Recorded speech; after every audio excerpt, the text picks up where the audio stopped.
میں بیان کر دوں گا، مگر یہ بات بھی آپ کو یاد رکھنی چاہیے کہ سوال آپ وہ کریں جو آپ سے متعلق ہے، آپ کو کوئی نفع ہے دنیا آخرت میں۔ میں جو ہے نا معلومات کی خاطر وہ آپ ملے بے شک پوچھیں، مگر ان کا کوئی وقت نہیں کہ سب لوگ جمع ہوں۔ ایسی بات جو سب کے لیے نفع بخش ہو، اس سے کوئی نصیحت ملے دین کی بات۔ اب لونڈیوں کے بارے میں نہ اب لونڈیاں ہیں نہ کوئی عالم مانتا ہے، وہ زمانہ میں جی سمجھا دیتا ہوں، مگر فائدہ کوئی نہیں اس بحث کا۔ کسی کے پاس لونڈی نہیں، نہ کوئی بات ہے۔ لونڈی کیا تھی؟ لونڈی غلام ترجمہ لوگ اردو میں کر دیتے ہیں۔ عربی زبان میں لفظ جو قرآن مجید میں ہے وہ ما ملکت ایمانکم ہے، کہ جن کو تم نے طاقت سے حاصل کیا، میدان جنگ میں تم نے ان کو پرزنر بنایا، قیدی بنایا۔ قسمت سے بری سے جنگ ہوگی دو ملکوں کی اعلان جنگ کے ساتھ، یہ نہیں کہ سرحد پار کرے اور کسی عورت کو پکڑا ہے، باقاعدہ جنگ ہو گئی اور اس میں انہوں نے ہمارے لوگ پکڑ لیے، ہم نے ان کو پکڑ لیے۔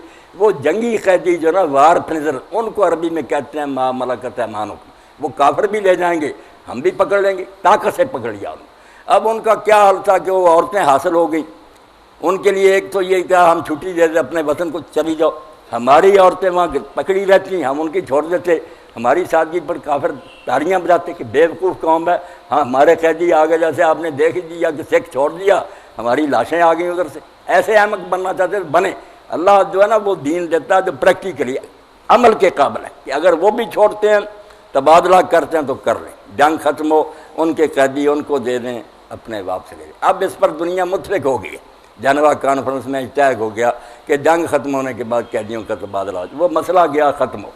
اگر کوئی تبادلہ نہ کرے پھر یہ بھی صورت تھی کہ ہم فدیہ لے لیں، انہوں نے ہمیں جنگ چھیڑ کر نقصان پہنچایا، ہمارے پاس ان کے بہت سے قیدی، ہم اگر اس کا معاوضہ کوئی طلب کر لیں کہ اتنا معاوضہ دو ایک قیدی کا، یہ فدیہ کرا دیں، اس کی بھی اجازت۔ مفت چھوڑ دیں، احسان کریں کہ اچھا ان سے سلوک کریں، اثر پڑے گا، اس کو من کہتے ہیں قرآن میں، یہ بھی جائز ہے۔ اگر سمجھیں کہ اپنے ملک میں آباد کر لینا ہے، چھوڑنا نہیں۔ اب ملک میں آباد کرنے ایک صورت تو یہ تھی کہ ان قیدیوں کو ہم جیلوں میں بند کر دیتے، وہ لڑکیوں بھی کی بھی عمریں برباد ہوتی، جو آدمی تھے وہ بھی سڑتے رہتے۔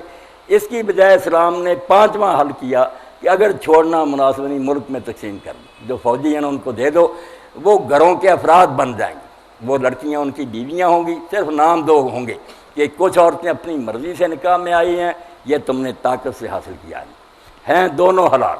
اولاد جو ہوگی دونوں کی بالکل جائز اولاد ہے، یکساں وارث ہوگی، کوئی نام نہیں، فرق نہیں، نام دو ہے۔ ایک ازواج ہیں، بیویاں ہیں، وہ اپنی خوشی سے نکاح میں آئی ہیں، ایک وہ ہیں جو ان کو تم نے طاقت سے پکڑا۔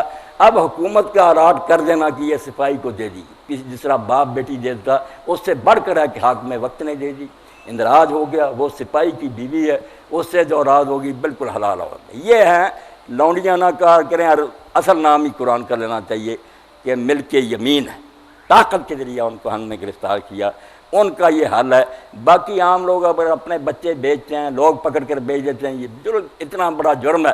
اللہ کے رسول علیہ السلام نے جو 3 گناہ بیان کیے کہ ان کے خلاف اللہ فرماتا میں خود مستغیث ہوں گا، میری عدالت میں اللہ کہتا میں خود پارٹی بنوں گا، کتنا بڑا جرم۔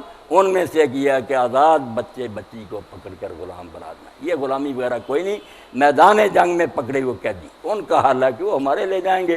اگر چھوڑ دیں مل جل کر تو بہت اچھی بات، نہ حل ہو تو انہیں جیلوں میں نہیں رکھا جائے گا، خاندانوں میں تقسیم ہو جائیں گے، وہی حقوق ہوں گے جو بیویوں کے ہیں، کھائیں گی پئیں گی، بیویاں تعلق جائز، بچے حلال، وارث ہیں سارے۔ اب اس بارے میں کوئی رہ گئی بات، مگر سوال کچھ نا جو عام ضرورت ہے نا آپ کی وہ کریں، بسم اللہ۔